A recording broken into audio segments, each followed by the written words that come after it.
என்னது இன்னும் கேவுக்கும் லெதர்க்குள்ளே போய் கோல்டு மைன் பண்ணிக்கிட்டு இருக்கீங்களா? பிக்லிங்ஸ் கையால் கிரீப்பர் கையால் சாகுறீங்களா? அப்போனா இந்த வீடியோ உங்களுக்காண்டி காய்ஸ். ஹாய் ஹலோ, நான் தான் அல்ட்ரா ஸ்மைலி கேமிங். இன்றைக்கி நம்ம மைன்கிராஃப்டில் ஃபார்மில் கோல்டு ஃபார்ம் தான் பில்ட் பண்ணுறோம். சரி, இப்போ அந்த கோல்டு ஃபார்ம் எப்படி பில்ட் பண்ணுறோன்னு தான் பார்க்க போகிறோம். இப்போ உங்கள் கையில் ஒரு சன்ஃப்ளவர் இருந்தால் அதை எடுத்து யூஸ் பண்ணிக்கோங்க. சன்ஃப்ளவர் சூரியனை பார்த்து தான் இருக்கும். அந்த சைடில் தான் நம்ம பிக்லிங்ஸ் ஸ்பான் ஆகி விழுகுவோம், ரைட்டா? இல்லை ஒரு வேளை என்கிட்ட சன்ஃப்ளவர் இல்லைன்னா மைன்கிராஃப்ட் டே படி காலையில் கட்டினீங்கன்னா சூரியன் எந்த பக்கம் உதிக்குதுன்னு தெரியும். அந்த சைடுக்கு ஆப்போசிட்டில் தான் நம்ம கட்டணும். இப்போ நான் டெம்பரவரியாக பிளாக், இது டெம்பரவரியில் பெர்மனன்ட் தான். ஒரு நார்மல் பிளாக் வச்சுட்டு 15ல் ஒரு ஸ்ட்ரைட்டாக ஒரு லைன் எடுக்க போகிறேன். அப்சர்வேஷனில் நம்ம போர்ட்டல் சைஸ் 15x50 தான், சரிங்களா?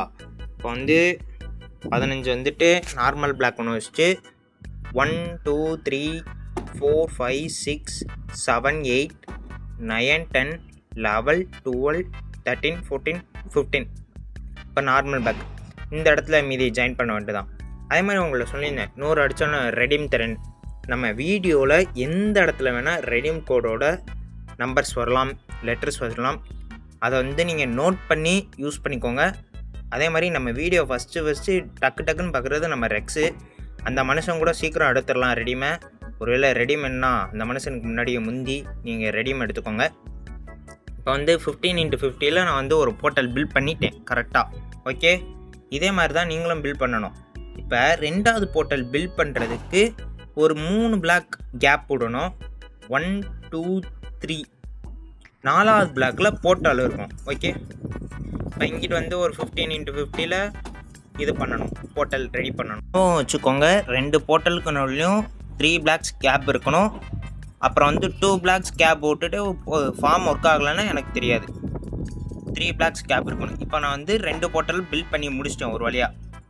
இப்போ போர்ட்டல் கீழே போய் 1 பிளாக் ஹைட்டை ரெடியூஸ் பண்ணணும்.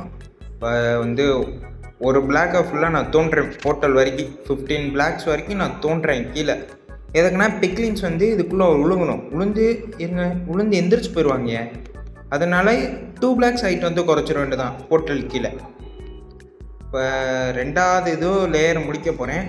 இதே மாதிரி தான் பக்கத்தில் இருக்கா இந்த போர்ட்டலுக்கும் கீழே நம்ம உடைக்கணும். இப்போ 2 போர்ட்டலையும் இப்போ 2 பிளாக்ஸ் ஹைட் கீழே கம்மி பண்ணிவிடும்.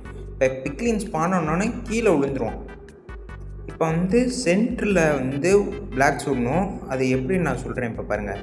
இங்கே கிராஸாக 1 2 3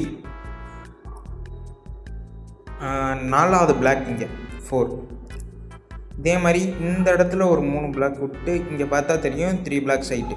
என்னென்னா 1 2 3 சென்டரில் இந்த எக்ஸேப் மாதிரி வரணும். இப்போ மீதி இருக்கிற இந்த இடத்துல 2லேயும் நான் திரும்பி அதே மாதிரி போர்ட்டல் பில்ட் பண்ண போகிறேன். போர்ட்டல் இப்போ 2 போர்ட்டலும் பில்ட் பண்ணிட்டேன். இப்போ 4 போர்ட்டல். இப்போ இங்கே இருக்கிற ஸ்டோன்ஸ் எல்லாம் மீதியெல்லாம் நான் உடைக்க போகிறேன். இப்போ ஸ்டோன்ஸ் எல்லாம் ரிமூவ் பண்ணிவிட்டு இப்போ இங்கே கனெக்ட் பண்ண போகிறோம். இது கீழே நம்ம தோண்டி வச்சுருந்தோமா, இது 2 சைட்லையும் கனெக்ட் பண்ண போகிறோம். எதுக்குன்னா இது இங்கே தான் பிக்லிங்ஸ் ட்ராவல் ஆகுவாங்க. இந்த சைட்லேயும் அதே மாதிரி கனெக்ட் பண்ணுறதுக்கு இது ப்ளேஸ் பண்ணிக்கிட்டு இருக்கேன் பாருங்கள். இந்த சைட்லேயும் இதே மாதிரி. இப்போ சென்டரில் இங்கிட்ட 2 பிளாக்கை உடச்சி விடுங்க. இந்த சென்டரை மட்டும் உடைங்க கரெக்டாக. சைட்லலாம் உள்ள சென்டருக்கா இங்கே சோல் சாண்ட் வைக்கணும். இந்த சைட்லேயும் ஒரு 3 பிளாக்கு இந்த பிளாக்கை வச்சு விடுவோமே, நல்லாயிருக்கு டிசைனாக. இப்போ ஓகே, நான் சொல்கிற உங்களுக்கு எக்ஸ்பிளைன் புரியலன்னா நீங்கள் வீடியோ பார்த்தாலே உங்களுக்கு கிளியராக புரியும் நான் நினைக்கிறேன். இப்போ சோல் சாண்ட் வேணும். சோல் சாண்ட் லெதர்க்குள்ளே தான் கிடைக்கும். அது ஒரு பயமாக இருக்கும், அங்கே நீங்கள் மைண்ட் பண்ணிக்கலாம் சோல் சாண்டை. இப்போ 2 போர்ட்டல் பில்ட் பண்ணியாச்சு. இப்போ சோல் சாண்டை இந்த சென்டருக்கா இந்த சென்டரில் ப்ளேஸ் பண்ணுங்கள். ப்ளேஸ் பண்ணிவிட்டு 2 இடத்துல பட்டன் ப்ளேஸ் பண்ணணும். இந்த சைட்லேயும் இந்த சைட்லேயும் சோல் சாண்டுக்கு 2 சைட்லேயும் நம்ம பட்டன் ப்ளேஸ் பண்ணணும். ஓகே, பட்டன் ப்ளேஸ் பண்ணியாச்சு. நீங்கள் சோல் சாண்டுக்கு இது மேலே கிளாஸ் வச்சு 5 பிளாக்ஸ் ஹைட் பண்ணணும், ஒரு டியூப் மாதிரி. இப்போ நான் இந்த பட்டன் மேலே எப்படி ப்ளேஸ் பண்ணுவேன்? ப்ளேஸ்ட் ஆயிடுச்சு. இப்போ இந்த சைட்லேயும் அதே மாதிரி இந்த சைட்லேயும் ப்ளேஸ் பண்ணணும். நான் வச்சுக்கோங்க ரெடீம் லெட்டர்ஸ் வந்து எங்கே வேணால் ஷோ ஆகலாம், நோட் பண்ணிக்கோங்க. இப்போ வந்து 4 பிளாக் ஹைட் பண்ணியிருக்கேன். 1 2 3 4 4 சைட்லேயும் 4 பிளாக்கில் ஹைட் பண்ணிவிட்டு இன்னும் ஒரு பிளாக் ஹைட் பண்ணிக்க வேண்டியதான். ஓகே, 5 பிளாக்ஸ் ஹைட் ஆயிடுச்சு. இங்கிட்ட வந்து 6 பிளாக்ஸ் 1 2 3 4 5 6 பிளாக்ஸ், அதோட சேர்த்தா 7 பிளாக்ஸ் வரும். இப்போ இங்கிட்ட வந்து கொஞ்சம் லேயரை ஹைட் பண்ணிக்குவோம். இந்த சைடில் வந்து இந்த 6 பிளாக்ஸ் ஜாயின் பண்ணும். இப்போ எதுக்கு இந்த இதுனா, பிக்லின்ஸ் வந்து இங்கே தான் சேர்த்தோன்னா அவங்களோட லூட்ஸ் வந்து கோல்டு அப்புறம் வந்து கையில் வச்சுருப்பானே கத்தி கிட்டிலாம். இப்போ வந்து இங்கே வந்து ஒரு பிஸ்டன் ப்ளேஸ் பண்ணிவிட்டு அதுக்கு ஆப்போசிட்டில் 2 ஸ்டோனு, அதுக்கு முன்னாடி வந்து ஒரு ஸ்டோன். இதான் கில்லிங் சாம்பர். கில்லிங் சாம்பர் இத்தினூட்டுன்னு இருக்குன்னு நினைக்காதீங்க, இதான் கில்லிங் சாம்பரு, நான் சொல்லிட்டேன். இப்போ வந்து உள்ளே வந்து வாட்டர் ஃபில் பண்ண போகிறோம். சோல் சாண்டில் எல்லா பிளாக்லேயும் நீங்கள் ஃபில் பண்ணணும். நான் க்ரியேட்டிவில் இருக்கிறனால எனக்கு ஈஸியாக இருக்கும். இங்கே சர்வைவலில் கட்டும் போல கொஞ்சம் கஷ்டமாக இருக்கும், பார்த்து. கஷ்டம்லாம் ஈஸி தான். மாற்றி தண்ணி ஊற்றிட்டேன் இருங்க. பிஸ்டனுக்கு முன்னாடி கீழே இதில் ஊற்றணும், ட்ராப் டோரில் எப்படி சைடில் ஊற்றணும். ஓகே, இப்போ வாட்டர் ஊற்றுனா இங்கிட்டு ஃப்ளோஹண்ட்டாக வரணும். இப்போ ட்ராப் டோரை மூடி நார்மல் ட்ரைடர் எடுத்து இப்படி விட்டால் முடிஞ்சிச்சு. அவ்வளோதான், கில்லிங் சாம்பர் வந்து ரெடி ஆயிடுச்சு. அவ்வளோதான், இப்போ வாட்டர் ஃப்ளோ கரெக்டாக இருக்குது. கில்லிங் சாம்பர் வந்து பர்ஃபெக்டாக நம்ம ரெடி பண்ணிட்டோம். இப்போ வந்து பிஸ்டன் சைடில் ஒரு பிளாக் ப்ளேஸ் பண்ணி அது மேலே ரெட் ஸ்டோன் வைக்க போகிறோம். இப்போ அந்த பிளாக் மேலே ரெட் ஸ்டோன் வச்சுட்டு இந்த கிளாஸ் மேலே ரெட் ஸ்டோன் இருங்க. கிளாஸ் மேலே வேணாம், கிளாஸே உடச்சிருவோம். கிளாஸை உடைச்சிட்டு இங்கிட்ட வந்து வால் ஒரு 5 பிளாக் அளவுக்கு ஸ்டோனை வச்சு ஹைட் பண்ணிக்கோங்க. இப்போ இந்த ஹைட் பண்ண இடத்துல என்ன பண்ணுறீங்கன்னா, ஒவ்வொரு பிளாக்கும் தள்ளி உடச்சி இங்கே ஒரு பிளாக் உடைங்க, இதில் ஒன்று,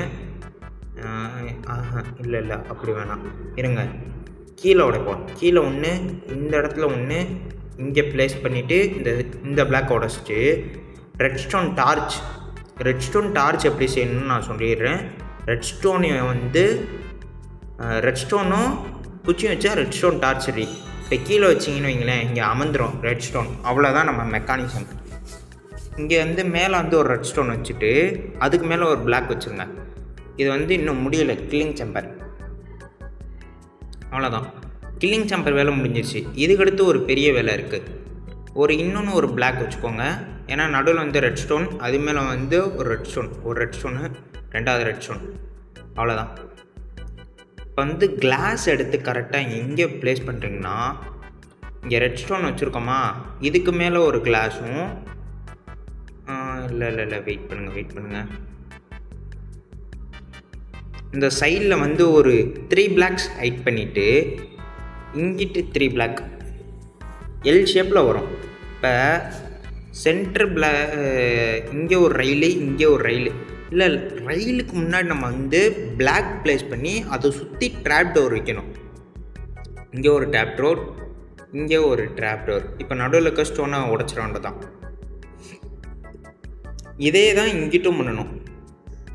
ஒரு பிளாக் ப்ளேஸ் பண்ணுங்கள், ஒரு ட்ராப் டோரு, இன்னொன்று ஒரு ட்ராப் டோரு, இன்னும் ஒரு ட்ராப் டோர். ஓகே, இதில் தான் முக்கியமான ஒரு மேட்ரு. ஏன்னா இங்கே தான் வந்து பிக்லினும் ஐஸ் கோலமும் இருப்பான். இப்போ சென்ட்ரலில் ஒரு பிளாக் ப்ளேஸ் பண்ணிவிட்டு அங்கே ஒரு ட்ராப் டோர் வச்சுட்டு ரயிலு அது மேலே ஒரு பிக்லினை வந்து ஏற்றி உட்கார வச்சுருங்க. எப்படியாச்சும் நீங்கள் மேலே கொண்டு வந்து ஒரு பிக்லின் உட்கார வைக்கணும். இந்த சைடு வந்து ரயில் போட்டு ஸ்னோ கோலம் உங்களுக்கு செய்ய தெரியும், ஸ்னோ கோலமாக நீங்கள் செஞ்சுருங்க. இப்போ ஸ்னோ கோலத்தை இங்கே ஸ்பான் பண்ணி விட்டால் அவ்வளோதான். இப்போ ஸ்னோ கோலம் என்னென்னா பிக்லினை பார்த்து அடிச்சுக்கிட்டே இருப்பான். இப்போ நார்மலாக நம்ம போர்ட்டலில் போய் ஒரு பிக்லினை போய் அடித்தோன்னா இது இருக்கிற எல்லா பிக்லினும் வந்து நம்மளை பொழந்துருவான். சரியா? இப்போ அந்த ரெட் ஸ்டோன் மேலே வந்து ஒரு ஸ்டோன் வச்சு சைடில் ஒரு ரெட் ஸ்டோன், அவ்வளோதான். இந்த கான்செப்ட் படி என்ன ஆகுனா, இப்போ இந்த ஸ்னோ கோலத்தை பொழக்கிற காண்டி எல்லா பிக்லினும் ஓடி வருவான். ஓடி வரமோல வழி வந்து நம்மளுக்கு இந்த சென்டரில் மட்டும், இந்த சென்டரில் ஏறும்போல நம்ம வச்ச கில்லிங் சாப்பரில் போய் செத்துருவோம். ஆட்டோமேட்டிக்காக ஸ்னோ கோலம் பிக்லினை அடிச்சுக்கிட்டே இருக்கும், பிக்லின் சாக மாட்டான். ஒருவேளை நம்மளுக்கு வந்து ஃபார்ம் வந்து ஒரு மாதிரி பக் ஆகுதுன்னா இந்த இடத்துல நம்ம லிவர் வச்சு அழுத்துனா மேலே வந்து ட்ராப் டோர் வந்து மேலே எலும்பிக்கிறோம். எலும்புனால ஸ்னோ கோலம் பிக்லினை பார்க்காது, அதனால் அடிக்காது. இங்கே பாருங்கள், ரைட்டு, எல்லா சிஸ்டமும் ஒர்க் ஆகுது. நம்ம லிவர் அழுத்தினா ட்ராப் டோர் மட்டும் வராது, கில்லிங் சிஸ்டமும் ஆஃப் ஆயிரும். நம்ம லிவரை எப்போ ப்ரெஸ் பண்ணுறோமோ அப்போ தான் கில்லிங் சிஸ்டமும் ஆன் ஆகணும். அதே மாதிரி பிக்லின் ஸ்னோ கோலம் எப்போ அடிக்கிறதோ இல்லை போர்ட்டல் எப்போ ஸ்பான் ஆகணும் அது வந்து நம்ம அந்த லிவரை அமுக்கிறத வச்சு தான். இப்போ வந்து இந்த சைடில் கில்லிங் சிஸ்டம் வேலை முடிஞ்சிச்சு. இப்போ இங்கே கரெக்டாக பிஸ்டனுக்கு நேராக 3 பிளாக்ஸ் இங்கிட்டு போர்ட்டல் சைடில் வச்சுட்டு இந்த சைடில் இங்கே ஒரு டிஸ்பென்சர் 4 டிஸ்பென்சர் தேவைப்படும், எடுத்து வச்சுக்கோங்க. இந்த பக்கம் பார்த்துல இப்போ போர்ட்டலை பார்த்து 2 டிஸ்பென்சர் அங்கிட்டு ஒன்று இங்கிட்டு ஒன்று. சென்டரில் வந்து ஒரு பிளாக் ப்ளேஸ் பண்ணிவிட்டு அப்சர்வர், மொத்தமாக அப்சர்வர் வந்து 8 அப்சர்வர் வரும். இந்த சைடில் 4 வச்சுட்டு இங்கே ஒன்று உடச்சிட்டு இப்படி ஒன்று வைக்கணும். 2 அப்சர்வர் வந்து மூஞ்சி ஒரே மாதிரி பார்த்துக்கணும். இந்த அப்சர்வர் பார்க்கக்கூடாது, இதை உடச்சிட்டு இந்த அப்சர்வர். இப்போ 3 அப்சர்வர் ஒரே மாதிரி ஃபேஸாக இருக்கும், ஒரே ஒரு அப்சர்வர் வந்து வேறு மாதிரி ஃபேஸாக இருக்கும். இப்போ இந்த சைட்லலாம் சுற்றி கவர் பண்ணிவிட்டு மேலே வந்து 2 பிளாக்ஸ் ஹைட் ஏற்றணும். இப்படி இல்லை, இந்த மாதிரி 2 பிளாக்ஸ் 4 சைடில் ஹைட் ஏற்றணும். 4 இல்லை 2 சைடில் ஹைட் ஏற்றணும். இந்த பக்கம் முடிஞ்சிருச்சா? இப்போ இங்கிட்டு 2 பிளாக் ஹைட் ஏற்றணும். இப்போ ட்ராப் டோர் எடுத்து மொத்தமாக ட்ராப் டோர் வந்து எவ்வளோ செலவாகுதுன்னு எனக்கு தெரில, நீங்கள் வந்து பார்த்து யூஸ் பண்ணிக்கோங்க. இப்போ இங்கிட்ட ட்ராப் டோர் வச்சுட்டு அது மேலே வந்து ஸ்டோனை வைக்கணும். ஸ்டோன் வச்சு கவர் பண்ணணும். ஃபுல்லாக இல்லை, 2 சைடில் மட்டும் கவர் பண்ணால் போதும் ஸ்டோனை வச்சு. இப்போ இதே மாதிரி அங்கிட்டு ஒரு சிஸ்டம் செய்யணும். அங்கிட்டு செஞ்சுட்டு வரேன். இப்போ 2 சிஸ்டம் செஞ்சாச்சு. இப்போ இந்த சிஸ்டம் இருக்கா, இதை நம்ம ஆஃப் ஆன் பண்ணுறதுக்கு இங்கே வந்து ஸ்டோன் பிளாக் வைக்கணும். பிஸ்டனுக்கு நேராக இப்போ ஸ்டோன் பிளாக் வச்சு இப்போ வந்து ரெட் ஸ்டோன் ரிப்பீட்டர் எடுத்து இங்கே வச்சுட்டு இங்கே வந்து பிஸ்டனை பார்த்து ரெட் ஸ்டோன் வச்சு பிஸ்டன் மேலே கனெக்ட் பண்ணிக்கிறோம். எதுக்குன்னா இங்கே வர ரெட் ஸ்டோன் டார்ச் வந்து இதுக்கு சப்ளை ஆகுது பவர். அதனால் இந்த சைடில் வந்து ஒரு வந்து இந்த சென்டர் பிளாக்கை பார்த்து தான் இந்த ரிப்பீட்டர் இருக்கணும்னு நான் சொல்லிட்டேன். இங்கிட்டு வந்து ஒரு ரெட் ஸ்டோன் ரிப்பீட்டர் வச்சுட்டு இந்த இடத்துல ஒரு பிளாக் ப்ளேஸ் பண்ணி அது மேலே பிளாக் ப்ளேஸ் பண்ணிவிட்டு இங்கிட்ட ஒரு டிஸ்பென்சர், இந்த சைடு ஒரு டிஸ்பென்சர். இதுக்கடுத்து அந்த சைடில் என்ன செஞ்சோமோ அதே சேம் தான் இங்கேயும் செய்யணும். எனக்கு வந்து இந்த பிஸ்டன் மேலே இருக்க இதை உடச்சி விட்டுலான்னு நிற்கேன். இதை உடச்சிட்டு இங்கிட்ட வந்து ஒரு பிளாக்கை இது பண்ணிவிட்டு இங்கே ரெட் ஸ்டோன் வச்சு இந்த இதோட ஸ்ட்ரைட்டாக ஜாயின் பண்ணிடலான்னு நிற்கேன். ஓகே, ஜாயின்ட் பண்ணிட்டாச்சு, கரெக்டாக இருக்குது. இப்போ இங்கிட்டு வந்து அதே மெக்கானிசம் செய்யணும். நான் அந்த மெக்கானிசம் வேலை முடிச்சாச்சு. இப்போ மேலே என்ன பிரச்சனைனா இந்த இடத்துல ஒர்க் ஆக மாட்டேது. அதுக்காண்டி வந்து நான் ரெட் ஸ்டோன் டார்ச் வச்சு பார்க்குறேன் ட்ராப் டோர் வந்து அமருதா இல்லையான்னு. அப்படியும் வேலை செய்யலை. அப்போ இந்த இடத்துல ரெட் ஸ்டோனை உடச்சிட்டா அது மேலே ஒரு ஸ்டோனை வச்சு ஸ்டோன் ப்ளேஸ் பண்ணி அது மேலே ஒரு ரெட் ஸ்டோனை வச்சா ஒர்க் ஆகுது. இந்த இடத்த நீங்கள் மாற்றிக்கோங்க. கீழே வச்சுருக்க அந்த டெம்பரவரி பிளாக் வந்து ரிமூவ் பண்ணிட வேண்டியதான். எனக்கு எப்போ இது தெரியுதுன்னா எனக்கு வந்து மைண்ட் கிராஃப்ட் வரும்போது சவுண்டு கேட்கும். அதை வச்சு இப்போ நான் லிவர் ஆன் பண்ணால் எனக்கு சவுண்டு கேட்டுச்சு, அதனால வந்து ஒர்க் ஆகுதுன்னு வச்சுட்டேன். இப்போ இந்த இடத்துல ட்ராப் டோரை மூடிட்டு இதை உடச்சி விட்ற வேண்டியதான். Okay, perfect. இப்போ மெக்கானிசம் எப்படி இருக்குன்னா கில்லிங் சிஸ்டம், ஸ்பானிங் சிஸ்டம், அப்புறம் வந்து வெறுப்பேற்றுற சிஸ்டம், இது 3மே அட் அ டயத்தில் ஒரு லிவரால் ஆன் ஆகுது. இப்போ கில்லிங் சிஸ்டத்துக்கு வந்து 2 அப்சர்வர் ஒத்தாப்பில் 2மே ஃபேஸ் பற்றி உமா கொடுக்குற மாதிரி வச்சு அங்கே வந்து ஒரு ஸ்டோன் வச்சிட்டிங்கன்னா கில்லிங் சிஸ்டம் வந்து ரெடி ஆயிடுச்சு பர்ஃபெக்டாக. இப்போ கீழே போய் லிவர் ஆன் பண்ணால் கில்லிங் சிஸ்டம் வந்து ஒர்க் ஆக ஆரம்பிச்சிருச்சு ஆட்டோமேட்டிக்காக. ஓகே, இதை லிவர் அமர்த்திடுவோம். இப்போ லாவா பக்கெட் எடுக்கணும். லாவா பக்கெட்டுக்கு முன்னாடி வந்து ஸ்னோ பக்கெட். இந்த ஸ்னோ பக்கெட்டை நீங்கள் ஸ்னோ பயமில் நீங்கள் எடுத்துக்கலாம். ஸ்னோ வைக்கலாம், வாட்டர் வைக்கலாம், அது உங்கள் இஷ்டம். நான் 4 டிஸ்பென்சரில் 4 ஸ்னோ பக்கெட் வச்சுக்கிறேன். வச்சுட்டு அப்சர்வர் மேலே 2 பிளாக் லாவா ஊற்றணும். 2 சைட்லேயும் நீங்கள் ஊற்றணும். நான் திரும்பி சொல்லிட்டேன், எந்த இடத்துல வேணால் ரெடியும் ஷோ ஆகலாம், நீங்கள் ரெடியாக இருங்க. இந்த இடத்துல ஒரு லாவா பக்கெட், இந்த இடத்துல ஒரு லாவா பக்கெட். ஓகே, இந்த இடத்துல ஒரு லாவா, இங்கே ஒன்று. போர்ட்டல் வாட்டும் ஆன் ஆகிடுச்சு பாருங்கள் ஆட்டோமேட்டிக்காக. இப்போ வந்து இந்த லிவர் ஆன் பண்ணால் எல்லோரும் ஸ்பான் ஆகணும். ஆண்டவனை வேண்டி நான் லிவர் ஆன் பண்ணுறேன். ஓகே, ஸ்பான் ஸ்பான் ஸ்பான் ஆகுறான் சக்ஸஸ்ஃபுல்லி. அதுக்குள்ளே எக்ஸ்பி எல்லாம் வருதுங்க. சூப்பர், நம்ம ஃபார்மை பர்ஃபெக்டாக பில்ட் பண்ணிட்டோம். இதில் இன்னும் storage system, XP farm system, இது ரெண்டையும் செஞ்சுட்டா farm is perfectly work it. இப்போ ஆட்டோமேட்டிக்காக எக்ஸ்பி வந்து குமியுது. ஓகே, இப்போ ஃபார்ம் வந்து பர்ஃபெக்டாக ஒர்க் ஆகுது. பிக்லின்ஸ் எப்படி சாகுறாங்கன்னு பார்ப்போமா. பிக்லின்ஸ் வந்து சாகுறான், அவனோட லூட்லாம் ட்ராப் ஆகுது. இந்த இடத்துல ஜாம்பிலாம் இருக்கான், அவனால் அடித்து கொள்ளுவோம். அங்கே என்னென்னமோ வருது. சரி, சைடில் இருக்கிற இந்த கேப்பெல்லாம் நம்ம வந்து 2 blocks ஹைட்டை வச்சு கவர் பண்ணிட்டா அவங்களால யாருனாலே உள்ளே வர முடியாது. அதனால் எந்தெந்த சைட்லலாம் 2 blocks கேப் இருக்கோ அந்த இடத்துலலாம் ஹைட் பண்ணிடுங்க. இப்போ வந்து பிக்லின்ஸ்லாம் அடித்து பிடிச்சி ஏறுறான். நான் தண்டை அவனை வெட்டுவேனே அந்த மாதிரி ஏறுறாங்க. யாருங்க ஒரு அடிக்கு எல்லோரும் உள்ளே வர்றாங்க, சரன்னு ஏறுறாங்க, சாகுறாங்க. அவங்க பொருளை விட்டுட்டு போகிறாங்க கீழே. அதுக்குள்ளே அம்புட்டு லூட் செதறி கிடக்கு. இவ்வளோ நல்ல ஃபார்ம் வந்து நீங்கள் மிஸ் பண்ணக்கூடாது. நீங்கள் பில்ட் பண்ணி பார்த்து எப்படி இருக்குன்னு என்கிட்ட சொல்லுங்கள். ஓகே, நான் வந்து லிவர் அமர்த்திட்டேன், அதனால கும்முன்னு நிற்கிறாங்க. ஏன் இங்கே வந்து நான் இதை எடுக்கிறேன், ஏங்க உள்ளே வரான். கரெக்டாக இருக்குது. பிக்லினை வந்து இது வந்து அடித்தா மட்டும்தான், ஸ்னோ கோலம் அடித்தா மட்டும்தான் அவங்க வந்து ஃபயர் ஆகி வராங்க. ஃபயருமா. சரி ரைட்டு. அடுத்து வந்து ஸ்டோரேஜ் சிஸ்டம் செய்யணும். ஸ்டோரேஜ் சிஸ்டத்துக்கு வந்து நான் வந்து 1 2 3 4 5 5 செஸ்ட்டு வச்சு 5 ஹாப்பரை கனெக்ட் பண்ணுறேன். எல்லாமே வந்து அது பேர் என்ன, செஸ்ட்டாக பார்த்து தான் இருக்கணும். ஓகே, இப்படி கனெக்ட் பண்ண உங்களுக்கு பிடிக்கலன்னா நீங்கள் வந்து ஸ்டோரேஜ் சிஸ்டம் நீங்கள் பில்ட் பண்ணி கூட நீங்கள் யூஸ் பண்ணிக்கலாம். அது உங்களுக்கு ரொம்ப ஹெல்ப்ஃபுல்லாக இருக்கும். நான் ஏன் ஸ்டோரேஜ் சிஸ்டம் இந்த வீடியோவில் கட்டலைன்னா, வீடியோ ஏற்கனவே லென்த்து, நீங்கள் சும்மாவே பார்ப்பீங்களா பார்க்க மாட்டிங்களான்னு தெரியல. ரெடிமே இருக்கிறனால ஒரு வேளை நீங்கள் பார்க்கலாம் எந்தெந்த இடத்துல லேட்டஸ்ட் வருதுன்னு. அதனால நான் அந்த இதை சொல்கிறேன். இப்போ ஸ்டோரேஜ் சிஸ்டம் கட்டியாச்சு. இந்த இடத்துல வந்து எக்ஸ்பி சிஸ்டம் வேறு கட்டணும். எக்ஸ்பி சிஸ்டத்துக்கு முன்னாடி இங்கே வந்து ஒரே ஒரு பட்டன் ப்ளேஸ் பண்ணிக்கணும். ப்ளேஸ் பண்ணிவிட்டு இந்த இடம்ல இங்கே ஒரு பிளாக் தள்ளி இங்கே வந்து இந்த ஹாப்பருக்கு நேராக பில்ட் பண்ணி அதோட ஒரு பிளாக் ஹைட் போயிட்டு இங்கிட்ட வந்து ஒரு பிளாக் ஹாப்பரோட கனெக்ட் பண்ணுற மாதிரி.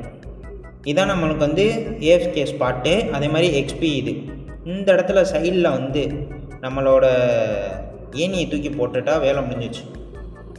இப்போ நார்மலாக நின்றோன்னு வைங்களேன், நார்மலாக நின்றோம், முட்டையில் இருக்கிற எக்ஸ்பி 10 நிமிஷத்தில் உங்களுக்கு 10 நிமிஷத்தில் 100 200 போக வைத்து பேராசை தான் போயிடலாம். ஃபார்ம் போக வைக்கும். இப்போ செட்டிங்ஸ் ஆன் பண்ணி ஹாலில் வச்சுட்டு நான் சர்வைவலுக்கு போகிறேன். சர்வைவலில் போயிட்டு என்கிட்ட ஏற்கனவே 14 எக்ஸ்பி இருக்குது. ரைட்டு. இப்போ லிவரை ஆன் பண்ணிவிட்டு நான் போய் ஏஎஃப்கே ஸ்பாட்டில் போய் நிற்கிறேன். எவ்வளோ எக்ஸ்பி வருதுன்னு நீங்களே கொஞ்சம் கண் கூட பாருங்கள். 14 15 16 ஏங்க கடகடன்னு வருதுங்க எக்ஸ்பி. இது போதுங்க நம்மளுக்கு லூட்டுக்கு, கோல்டுக்கும் பரவாயில்ல, எக்ஸ்பியும் வருது அட்டயத்தில். அங்கே பாருங்கள், ஒருத்தன் பார்க்குறான் நம்மளை, ஏய் என்னடா பண்ணுற அப்படின்னு. சூப்பராக ஃபார்ம் ஒர்க் ஆகுது. பில்ட் பண்ணி பாருங்கள். அதே மாதிரி ரெடிமேட் எடுத்து போட்டுட்டு கமெண்ட் பண்ணுங்கள்.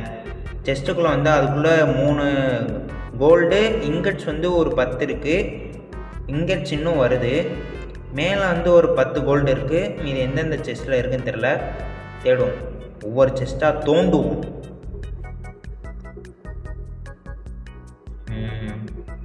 இப்போ இங்கே இல்லை. ரைட்டு. என்ன உள்ளுலாம் வருதே, என்னடா அது வினோதமாக இருக்குது ஃபார்மே. ஓகே, நம்மளுக்கு கோல்டன் நட்கட்ஸ்லாம் வந்துக்கிட்டு எக்ஸ்பி அதுக்குள்ளே 21 ஆயிடுச்சு. நான் வந்து இங்கே இருக்கிற ட்ரேடனுக்கு பதிலாக நான் ஆல்ட்ரேட்டிவாக ஒரு ட்ரேடன் யூஸ் பண்ண போகிறேன். ட்ரெயினருக்கு வந்து நீங்கள் ஒரு என்ஷான்மெண்ட் போட்டு யூஸ் பண்ணிங்கன்னு வைங்களேன், ஈஸியாக கடகடன் கில் பண்ணும். இங்கே பாருங்கள், எம்புட்டு பேர் குமிஞ்சிருக்காங்கன்னு. ட்ரைடன் என்கிட்ட வந்துருச்சு. இப்போ அதுக்கு என்ன பண்ணணும்னா, ட்ரைடன் வந்து என்ஷான்மெண்ட் பண்ண போகிறோம் ஒரு புக்கை வச்சு. அது புக்கு என்ன புக்குன்னு தெரில, ஆன்விலை வச்சு அந்த புக்கை தூக்கி வச்சு என்ஷான் பண்ணோன்னு வைங்களேன், சீக்கிரமாக டேமேஜ் விழுகும் அவங்களுக்கு. டேமேஜ் விழுகும்போது செத்துருவாங்க கடைன்னு. இப்போ என்சாமெண்ட் பண்ணிட்டேன், இம்ப்ரவலிங்னு நினைக்கிறேன் என்சாமெண்ட் பேர். ட்ரைடன் தூக்கி அது மேலே விட்றேன்.